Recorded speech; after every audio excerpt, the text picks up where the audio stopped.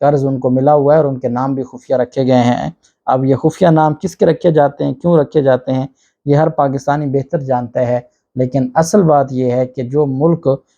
1 ارب، 1.25 ارب یا 2 ارب ڈالر قرض ملنے پر اتنی خوشیاں منائے، وہاں اس کے اپنے بینک 3 ارب ڈالر قرضہ دیں بغیر سود کے، اور ہم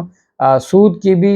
ایک انتہا پہ قرضے خود لیں، اور ہمارے بینک آگے بغیر سود کے ہمارے لوگوں کو قرضے دیں، وہ کون ہو سکتے ہیں؟ وہ آپ جانتے ہیں کہ ان 2 بڑے خاندان یا جو بڑے لوگ طاقتور ہیں وہی ہو سکتے ہیں۔ بہرحال اب یہ کہا گیا ہے کہ سارے معاملے پر تفتیش ہوگی، انکوائری ہوگی، اور اس کے بعد پھر ہم اس ساری چیز کو دیکھیں گے۔ اب معاملہ صرف اتنا ہے کہ آئین اور قانون کیا کہتا ہے، آئین اور قانون کیا اس بات کی اجازت دیتا ہے اس طرح کی جو چیزیں ہیں ان کو دیکھنے کے حوالے سے۔ اب اصل چیز یہ ہے کہ پاکستان کا جو قانون ہے وہ بڑا واضح ہے، اور وہ یہ ہے کہ آپ اس طریقے سے جو قرضے ہیں آپ نہیں دے سکتے، لیکن چونکہ ہمارے ہاں ایک نظام چلتا ہے، اور اس نظام میں یہاں تو آئین کی کوئی بات نہیں مانتا، قانون کی بات کس نے ماننی ہے، یہی وجہ ہے کہ یہاں آئین اور قانون کی دھجیاں اڑائی جاتی ہیں۔ دوسری جانب پرویز الہی کی مقدمات اور انکوائریوں کی تفصیلات کی درخواست پر فریقین کو نوٹس جاری کیے گئے ہیں لاہور ہائی کورٹ کی جانب سے۔ پرویز الہی کی جانب سے ایڈوکیٹ عامر سعید راں، انہوں نے دلائل دیتے ہوئے کہا کہ اس میں درخواست میں نگران حکومت کو، اینٹی کرپشن کو، ایف آئی اے کو، آئی جی جیل خانہ جات کو، نیب کو، آئی جی پنجاب کو، سی سی پی او لاہور سمیت دیگر کو فریق بنایا۔ وکیل نے عدالت کو بتایا کہ درخواست گزار کے خلاف سیاسی بنیادوں پر کیسز بنائے گئے، اینٹی کرپشن کے کئی بے بنیاد کیسز ڈسچارج ہو گئے، ضمانتیں منظور ہو چکی ہیں، ضمانت منظور ہونے کے بعد نامعلوم کیس میں دوبارہ گرفتار کر لیا جاتا ہے۔ پرویز الہی کے وکیل کا کہنا تھا کہ سرکاری ادارے کیسز اور انکوائری کی تفصیلات فراہم نہیں کر رہے، عدالت سے استدعا ہے کہ حکام کو حکم دیا جائے کہ وہ ہمیں تمام تفصیلات دیں۔ لاہور ہائی کورٹ نے آئندہ سماعت پر 13 جولائی کے لیے تمام تفصیلات تمام اداروں سے طلب کر لی ہیں، اور ابھی چونکہ ان کی درخواست ضمانت پینڈنگ ہے اور ان کے وکلاء کو یہ لگتا ہے کہ دوبارہ گرفتار کر لیا جائے گا، یہی وجہ ہے کہ انہوں نے کہا کہ تمام مقدمات کی تفصیلات آ جائیں اور پھر اس کے بعد عدالت سے حفاظتی ضمانت کی استدعا کی جائے۔ سپریم کورٹ آف پاکستان میں استحکام پاکستان پارٹی کے جو رہنما ہیں اون چودھری، ان کی جانب سے تحریک انصاف پر پابندی کے لیے باضابطہ درخواست دائر کر دی گئی ہے، اور ان کو ایویڈنس اور میٹیریل پرووائڈ کیا وفاقی حکومت نے۔ سپریم کورٹ میں اون چودھری کی جانب سے جو دائر درخواست میں عمران خان کو، صدر پی ٹی آئی پرویز الہی کو، وزارت قانون اور وزارت داخلہ کو فریق بنایا گیا ہے، اور پی ٹی آئی انہوں نے کہا کہ چیئرمین پی ٹی آئی کے خلاف تمام ثبوت، ان کے فوج مخالف بیانات اور وزیر دفاع خواجہ آصف کی جانب سے چیف جسٹس کو لکھا گیا خط بھی درخواست کا حصہ بنایا گیا ہے۔ درخواست میں یہ موقف اختیار کیا گیا ہے کہ پی ٹی آئی کے چیئرمین نے براہ راست ریاستی اداروں پر حملہ کیا، عدلیہ کے ساتھ فوج اور اس کی تنصیبات پر بھی حملہ کیا گیا۔ تحریک انصاف کے چیئرمین نہ صرف بنیادی انسانی حقوق کی خلاف ورزی بلکہ آئین پاکستان کی خلاف ورزی کے مرتکب ہوئے ہیں۔ انہوں نے کہا کہ پی ٹی آئی کو بطور پارٹی تحلیل کرنے کی استدعا ہے، اون چودھری الیکشن کمیشن میں بھی پٹیشن دائر کریں گے۔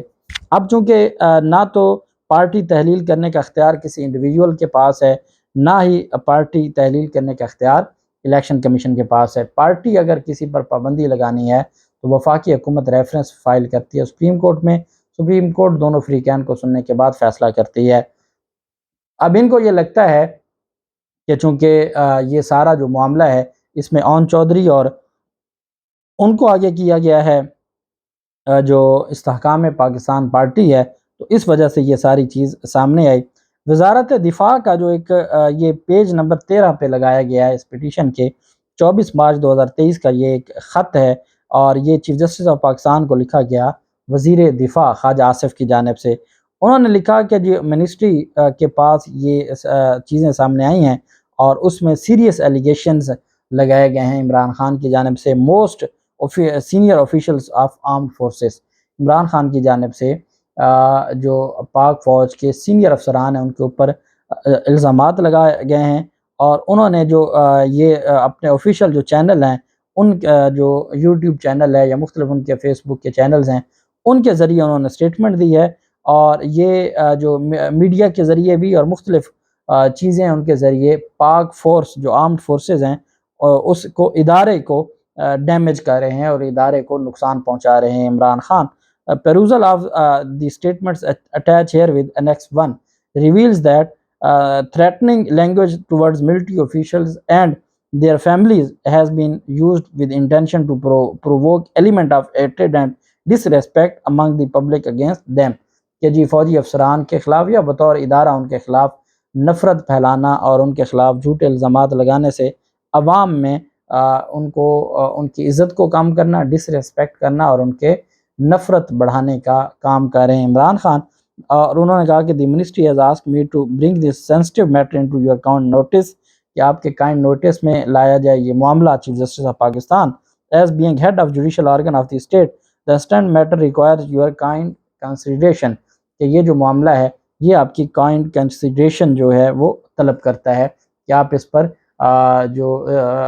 ہر صورت اس کے اوپر اس معاملے کو دیکھیں۔ اب یہ جو لیٹر ہے یہ اب سامنے آیا ہے۔ جب وزارت دفاع نے یہ letter chief justice of Pakistan کو لکھا تو کسی کو نہیں پتا تھا کہ ایسا کوئی خط لکھا گیا۔ اب یہ خط کی کاپی دی گئی اون چودھری کو اور اس طرح کے اور بہت سارے ڈاکومنٹس ہیں، اور جو یہ انیکس 1 کی بات کہہ رہے ہیں وہ سارے کے سارے ڈاکومنٹس اب اون چودھری کی درخواست کے ساتھ لگے ہوئے ہیں۔ تو آپ اس کو کہہ سکتے ہیں کہ یہ پی ڈی ایم کی بھی درخواست ہے، یہ حکومت کی بھی، اور جو باقی حلقے ہیں ان کی بھی درخواست ہے پاکستان تحریک انصاف کے خلاف کہ ان کے اوپر پابندی لگائی جائے۔ میں نے آپ کو بتایا ہے کہ کسی بھی پرائیویٹ شخص کی درخواست پر پابندیاں نہیں لگتیں، کسی بھی سیاسی جماعت پر۔ دوسری اہم بات یہ ہے کہ آپ وفاقی حکومت میں تو آج تک اتنی ہمت نہیں ہوئی، جب خواجہ آصف یہ سارا کچھ کہہ رہے ہیں 200 کے قریب مقدمات پی ٹی آئی کی قیادت پہ کر کے کہ وہ چیف جسٹس آف پاکستان کو خط لکھ رہے ہیں جس چیف جسٹس کا اپنا فیصلہ ماننے کو یہ تیار نہیں ہیں، تو پھر اس کے بعد ان کو اگر یہ لگتا ہے کہ سپریم کورٹ آف پاکستان سے ایسا کوئی ریلیف لے لیں گے تو ایسی بات ہرگز نہیں ہے۔ وہ پارٹی پر پابندی یا پارٹی کا تحلیل ہونا اس کا ایک ہی طریقہ جو الیکشن ایکٹ ہے اس میں لکھا ہوا ہے کہ وفاقی حکومت ریفرنس بھیجے گی، وہ reference supreme court of Pakistan میں جائے گا، 3 ماہ کے اندر اندر سپریم کورٹ اس کو ڈیسائیڈ کرے گی، دونوں فریقین کو سنیں گے اور اس کے بعد فیصلہ کرے گی۔ اس کے علاوہ کوئی حیثیت نہیں ہے ایسی درخواستوں کی۔ بہرحال باضابطہ طور پر یہ کارروائی شروع کی گئی ہے عمران خان اور پارٹی کے خلاف سپریم کورٹ میں۔ جو بھی تفصیلات ہوں گی آپ کے ساتھ شیئر کرتے رہیں گے۔ اللہ پاک پاکستان کا حامی و ناصر ہو۔ بہت شکریہ۔ اللہ حافظ۔ پاکستان زندہ باد۔